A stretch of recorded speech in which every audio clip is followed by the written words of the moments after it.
If you're running Google Ads and you're making any of the targeting mistakes that I'll mention in this video, the chances are that you could be wasting a lot of budget. And we're going to go through all of the most common targeting mistakes that we see advertisers make time and time again that is killing their results and draining their budget. So, firstly, their keyword targeting. So, if you're running a campaign to generate leads for a service based business, then you do not want to be using broad match keywords at the very beginning. The reason for this is that your ads will appear for absolutely anything that's even remotely related, and in a lot of cases, just not even related at all to what the person is searching for. So you want to make sure these are avoided at all costs and can only be beneficial, at least a few months into the campaign lifecycle where you're using automated bidding and, Google knows exactly what types of users are most likely to result in conversions. But until that point, you do not want to use broad match keywords because it is most likely just going to drain your budget.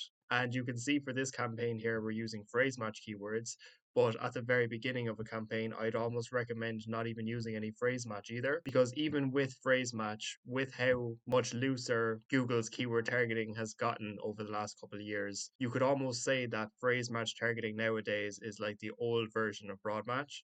And we've seen it time and time again where we've actually tested starting out with some phrase match keywords, and we've noticed our ads appear for a lot of irrelevant search terms, including competitor names, searches related to DIY materials, or people that, want to know how to do the job themselves and, just completely wasted traffic. And that's why I'd recommend starting out with exact match keywords at the very beginning for any local service based business. And then as you gather a lot of conversions over the first couple of months, then you can start broadening out your targeting and start targeting some phrase match keywords once you've already given Google a lot of conversion data and Google has a lot more context as to which users are most likely to result in conversions. And this brings us on to our next targeting mistake as well, which is negative search keywords. And so this can be in the form of just simply not adding negatives at all. And you want to make sure that you're adding these negatives regularly by going into your search terms report, and anything that you see that is not relevant to what you provide, you want to keep adding as negatives. Not only adding negatives for irrelevant search terms, but to minimize the amount of irrelevant search terms that you'll see in the first place, what you can do is make a negative keyword list that you can add in advance with anything that you know is just not relevant to what you want to appear for. And these can be anything that indicate, DIY related searches that has how much for those that are looking for price, and also price, cost, and any other cost related keywords, and other things that you're not going to want to appear for example, cheap, free, suppliers, DIY, ideas, and so on, because these are low buying intent searches. And what you can do with a big list of words like this is add them as broad match negatives to your campaign. So that way, that whatever search terms you appear for, you're not going to appear for any search term that includes any of these words. And it's just going to massively reduce the amount of negatives that you're going to have to add in the first place over time, because you're not going to be appearing for a lot of the irrelevant search terms that you could have appeared for if you didn't just add these in the first place. So adding your negatives for anything that is low buying intent that you don't want to appear for, and anything else like competitor names that you'll also not want to appear for, will just help reduce the amount of wasted traffic you get from the very beginning, and is worth doing to save you a lot of time in the long run when doing your search term analysis. The next big mistake that is very common and we see time and time again is also with location targeting. So, not really with regards to targeting the right locations, because most people know that, they need to make sure that they're targeting a specific location and not just all countries and territories, but more so when you come down to location options when setting up your campaign, and not changing this option of presence or interest to presence. And to be fair to anyone new starting out, it is very conveniently hidden by Google in the hopes that, you leave this to presence or interest so that your ads can be shown to a much wider audience and obviously spend a lot more budget. But if you want to minimize the amount of wasted spend you're getting from people in a completely different location that you don't even serve, especially if you're providing a service based business, you want to just make sure that you select this presence option and not presence or interest for your location targeting from the very beginning. And on that point as well, another point worth mentioning, if you want to be extra strict with the locations that you appear in, you can come to locations and also go to location exclusions to make sure that you're not getting any conversions from places outside your target location. Because we've noticed in some campaigns, but not a lot of campaigns have had this issue, where we've still been getting some leads from outside the target location. And in that case, as well as an additional measure, you can go to location exclusions and add, exclusions that will appear in red for any other locations that you don't want to appear for, just as an extra measure to make sure that, you're only getting traffic from the locations that you're trying to target in the first place. Another common targeting mistake we see with service based businesses as well is ad schedule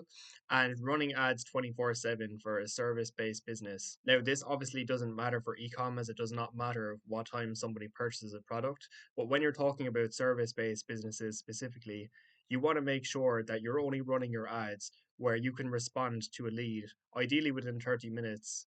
of them either filling out the form, or if they call you directly, you'd even want to try and return the call in less time than that, or the chances are that they're just going to reach out to another company in that time. And so you can see with this campaign, for example, we're only running the campaign Monday to Friday, 8 a.m. to 8 p.m. because the company have said that they know that they'll be available to take phone calls at this time. And that's really when you want to be running your campaign, when if somebody calls that you're going to be able to answer the phone, or if they fill out a form on the landing page, that form will be responded to by email or phone call within 30 minutes to latest 1 hour of that form being filled out. And for this reason, for a lot of campaigns, we'd almost recommend just running during office hours, Monday to Friday, and not running weekends unless you really are working on the weekends and it makes sense for your service to run ads on weekends. But we have noticed as well during weekdays that the traffic generally tends to be higher buying intent because people don't have the same amount of time on their hands during the week, and they usually are only calling if they actually need to get the job done. Whereas on weekends, they obviously have a lot more time on their hands and are more likely to go exploring different options. So that's just what I'd say on ad schedule. But in general, you only want to run your ads when you know that you'll be able to respond to leads as quickly as possible and not have to wait until the next morning, for example. The next one, then, with regards to targeting, is your actual audiences. And you can see here with some of the audience segments that we selected at the very beginning, we chose not to target these audience, but instead for audience segments at the very beginning of your campaign, you want to set this to observation mode and not targeting. And a common mistake we see is where people will set audience segments to targeting from the very beginning. And while it makes sense to target audience that are most likely to result in leads, the chances are that if you're only targeting specific audiences, that you're not going to get enough traffic to get enough relevant data early on to actually optimize your campaign in the first place. So what you want to do instead is set your audience segments to observation mode from the very beginning. And from there, then once you have, decent amount of data after the first few months, you can decide from there then if you want to set that to targeting because you already have data on it performing well. But what's really useful about observation mode is that you can select as many audience segments as you want, and you're not just targeting them specifically. So you can simply just collect data on all of them, and then you can just choose whichever ones are performing best to actually target. And another issue we often see as well is with your actual bidding strategy. And as a lot of you know, this is a very debated, topic inside Google Ads of,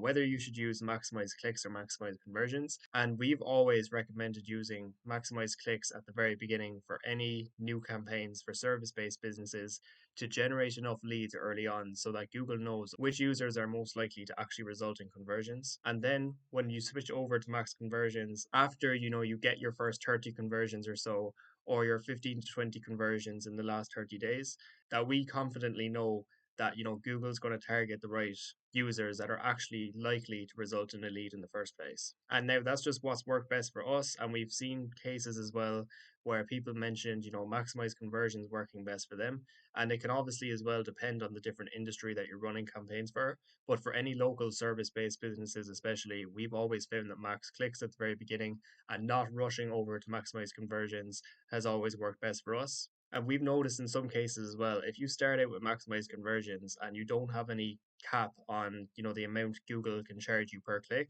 then you might end up getting a lot of really expensive clicks, but don't even have the high conversion rate to, make up for the much higher cost per clicks. And one last point that's worth mentioning on bidding as well is that, when you do eventually switch over to maximize conversions from max clicks and you are setting a target CPA, you want to set that CPA for somewhere around what you're already paying per conversion. Because if you're paying around €50 per lead and you tell Google that you only want to pay €20 per lead, then the chances are that your budget's just going to stop spending completely and you won't get impressions because Google's not going to know how to get you leads for €20 if you haven't been doing that already. So that's just another point worth mentioning as well. Just be really realistic with your targets and you'll be able to get much more consistent results over time without everything going on hold completely. And you're just going to see much more sustainable results than those who are just trying to get, their dream outcome from the very beginning. Now, another aspect of targeting inside Google Ads is your devices. And for this campaign, we're actually only running on mobile phones because it is a call only campaign. So we're trying to get as many phone calls as possible.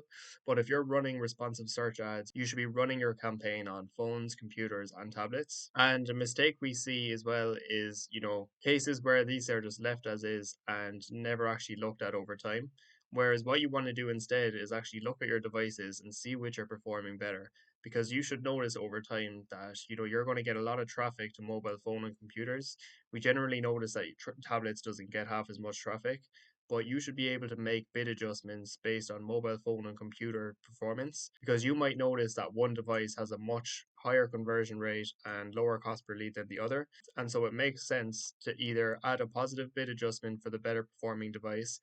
or add a negative bid adjustment for the device that isn't performing as well as the other. And last of all, but also really important, is with regards to your networks, you want to make sure that you have your search network or your search partners and also your display network, which we don't see here for some reason, but you want to make sure that your search partners and display network are both turned off if you're running a search campaign for a service-based business. The reason is that you might get a lot of really cheap clicks by having these networks turned on, but for the most part it just leads to really low quality traffic and barely any leads coming in. And even if you were to get leads from these networks, a lot of the time they are just spam and bots filling out the forms. And having the search network and display network turned off is just going to massively reduce the amount of irrelevant traffic you're getting. Now, I hope this video helped and gave you some insights on which targeting mistakes not to make inside Google Ads to make the most out of the budget that you're spending and improve your overall campaign performance.